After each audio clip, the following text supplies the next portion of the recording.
চাওক মুখ্যমন্ত্ৰী হিমন্ত বিশ্ব শৰ্মা ডাঙৰীয়াই সেইদিনাখন এখন প্ৰেছ মিট কৰি তেওঁ ক'লে যে বিশ্বকবি ৰবীন্দ্ৰনাথ ঠাকুৰে 100 বছৰ পূৰ্বে তেওঁ এই কৰিমগঞ্জ জিলাৰ নামটো শ্ৰীভূমি বুলি উল্লেখ কৰিছিল। কিন্তু মোৰ যিখিনি জ্ঞান মতে যে 100 বছৰ পূৰ্বে বিশ্বকবি ৰবীন্দ্ৰনাথ ঠাকুৰ এবাৰ শ্বিলঙত আহিছিল। শ্বিলঙৰ পৰা তেওঁ কৰিমগঞ্জ হৈ শ্ৰীহট্ট জিলালৈকে গৈছিল, বৰ্তমান বাংলাদেশৰ। তেতিয়া তেওঁ এই শ্ৰীহট্ট জিলাত গৈছিল। তেতিয়া তেওঁ এই শ্ৰীহট্ট জিলাক তেওঁ শ্ৰীভূমি বুলি কেৱল তেওঁৰ লিখনিত উল্লেখ কৰিছিল। আজি মোৰ মুখ্যমন্ত্ৰীয়ে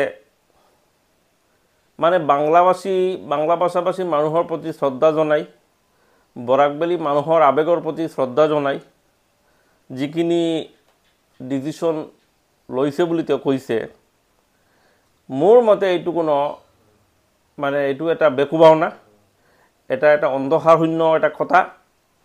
তাতে কোনো ছিগনিফিকেন্স বা কোনো তাৎপৰ্য আছে বুলি মই দেখা নাই।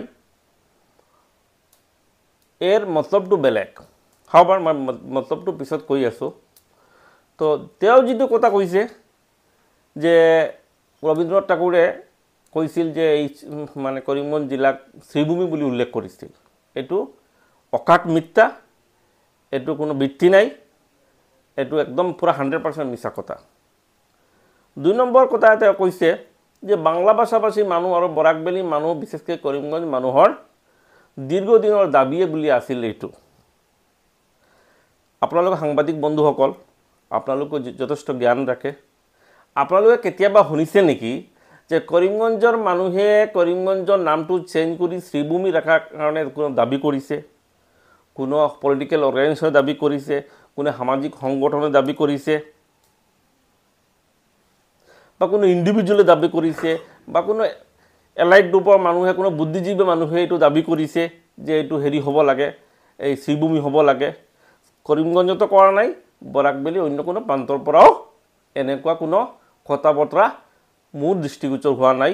আপোনালোকৰ কোনোবা যদি দৃষ্টিগোচৰ হৈছে আপোনালোকে ভালকৈ জানে, কিন্তু মই একদম কনফিডেণ্ট এনেকুৱা কোনো কথা বতৰা মোৰ বৰাকবেলীত হোৱা নাই।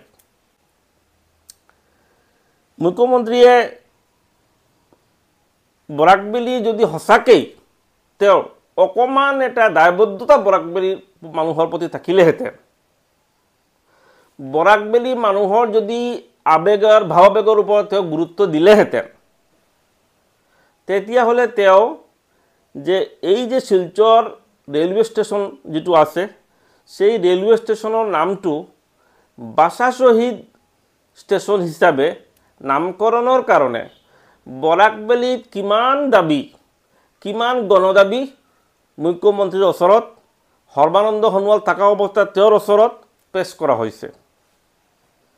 কিন্তু অতি দুখৰ কথা, আশ্চৰ্যজনক কথা, মুখ্যমন্ত্ৰীয়ে কেতিয়াও এইবোৰ গণদাবীৰ ওপৰত কোনো গুৰুত্ব দিয়া নাই। বৰং এইবোৰ গণদাবীক আওকাণ কৰি মুখ্যমন্ত্ৰীয়ে কি ক'লে? মুখ্যমন্ত্ৰীয়ে ক'লে যে এইটো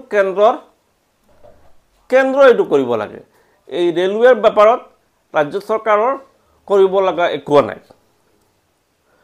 কিন্তু যিমানখিনি মই জানো, কেন্দ্ৰ চৰকাৰৰ পৰা ইতিমধ্যে এটা স্পষ্টীকৰণ এইটো সন্দৰ্ভত দিয়া হৈছে, আৰু এইটো স্পষ্টীকৰণত কোৱা হৈছে যে এনেকুৱা যদি কোনোবা নামকৰণৰ কথা বাৰ্তা আহে বা প্ৰস্তাৱ থাকে, সেইটো ৰাজ্য চৰকাৰে পঠাব লাগে কেন্দ্ৰত।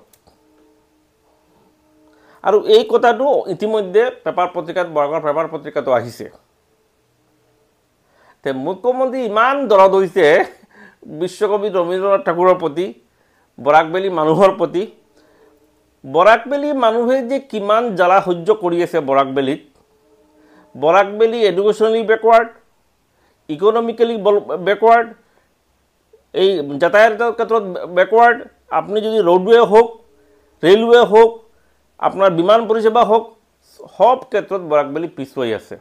আজি বৰাকবেলীৰ স্বাস্থ্য পৰিষেবাটো চাওক, মোৰ মতে যে মুখ্যমন্ত্ৰীৰ নিচিনা এনেকুৱা ব্যৰ্থ এজন স্বাস্থ্যমন্ত্ৰী বা মুখ্যমন্ত্ৰী আৰু অসমত দ্বিতীয়জন অহা নাই